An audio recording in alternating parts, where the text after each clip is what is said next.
Bonjour à tous et bienvenue à cette autre édition de la revue de la presse camerounaise. Nous démarrons avec le quotidien à Capitaux Public Cameroun Tribune qui parle de la présidentielle de 2025 et nous fait comprendre qu'il faudra attendre lundi pour les résultats.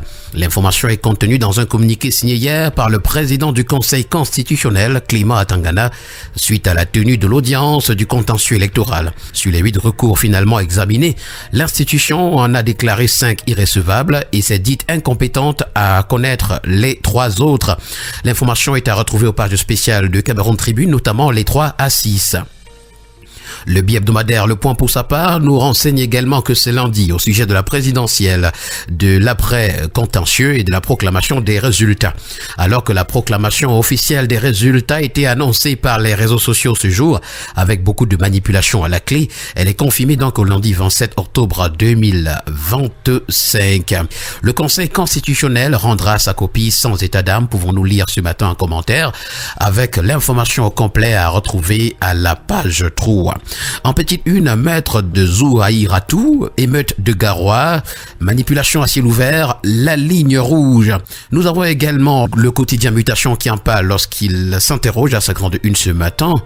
Zouaïratou, Hassana, qui l'a tué, c'est une interrogation. 2 versions s'affrontent au sujet du meurtre de l'enseignante à Garoua. L'émotion et la tension ne sont pas retombées dans la ville, nous renseigne le journal ce matin à sa page 7. Dans le nord-ouest, un député RDPC a été assassiné et puis contentieux post-électoral, tous les recours déboutés. Nous poursuivons ce matin avec le tri-hebdomadaire La Météo qui parle également de la présidentielle et nous fait savoir que les Camerounais attendent les résultats dans la paix et le vivre ensemble. D'ailleurs, la détermination des citoyens par ce Vox Pop réalisé par le tri-hebdomadaire à travers les dirigeants du pays est formelle. Avis donc aux égarés qui en appellent au désordre et à l'insurrection ce matin à la page 3 du journal. Entre-temps, s'agissant de la défense de vote, c'est Issa Tiroma qui accule le gouvernement tel que nous renseigne ce matin le quotidien Vert Émergence. Le candidat, dans une sortie opérée hier, a appelé les Camerounais à descendre dans la rue si le Conseil constitutionnel n'entérine pas sa victoire. Tout ceci intervient alors que cet organe judiciaire proclamera donc les résultats de la présidentielle lundi prochain. Dans le Vouri, dans la Ménois et dans bien d'autres localités du Cameroun, on parle de restriction de la circulation des mototaxis en petite une. Manifestation également, Marois entre dans la danse. Revenons avec la circulation des motos interdites ce jour dans la ville de Tian.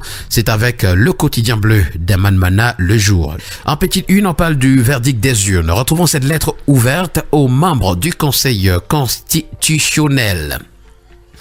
Nous poursuivons avec le Messager qui, revenant sur la présidentielle de 2025, nous fait savoir que le peuple exige la vérité des urnes.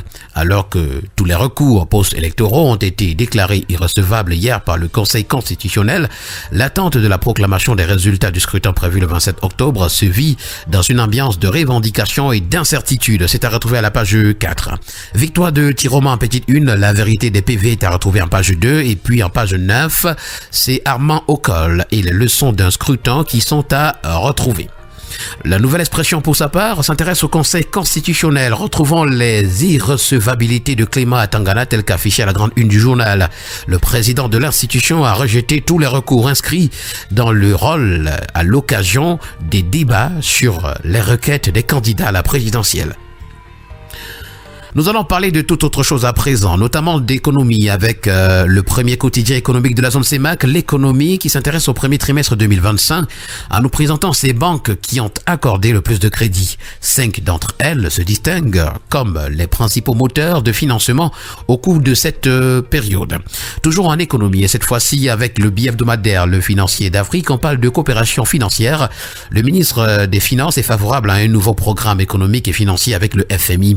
Le ministre des Finances, Louis-Paul Motazé, évoque la nécessité de poursuivre l'internalisation des réformes engagées avec cette institution financière, l'importance des appuis budgétaires des différents partenaires financiers internationaux pour l'équilibre des finances de l'État, ainsi que la continuité des recommandations des chefs d'État de la CEMAC de 2017 pour la stabilité financière de la sous-région.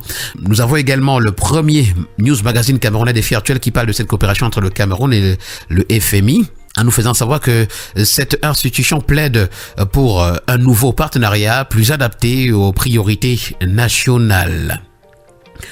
À la grande une du quotidien Econews ce matin, au-delà des entraves, c'est BGF IBAN qui finalise son introduction en bourse, un pari stratégique qui nous a présenté à la page 4. Avec conjoncture économique, on parle des assemblées annuelles du FMI ainsi que de la Banque mondiale. C'est Sana Bangui qui consolide les alliances internationales. Avec le quotidien Informateur, on parle d'alimentation scolaire. Le gouvernement valide la stratégie nationale 2025-2030. C'est à la faveur d'un atelier présidé ce 22 octobre à Yaoundé par le ministre de l'Éducation de base, le professeur Laurent Serge Etouningwa, en présence d'autres membres du gouvernement, des représentants de la Banque mondiale, du Programme alimentaire mondial et de l'UNESCO. Nous en parlons avec le quotidien L'étudiant qui titre ce matin « Alimentation scolaire, l'État s'engage ». Et nous allons terminer en santé avec le quotidien Info Plus Santé qui parle de promotion de la santé. Le fonds régional du centre se décentralise, nous renseigne le journal. Et voilà qui a permis de mettre un terme à cette sortie de la revue de la presse camerounaise. Merci à vous, mesdames et messieurs. Au plaisir de vous retrouver demain pour une autre sortie. D'ici là, portez-vous bien. Agréable journée à tous.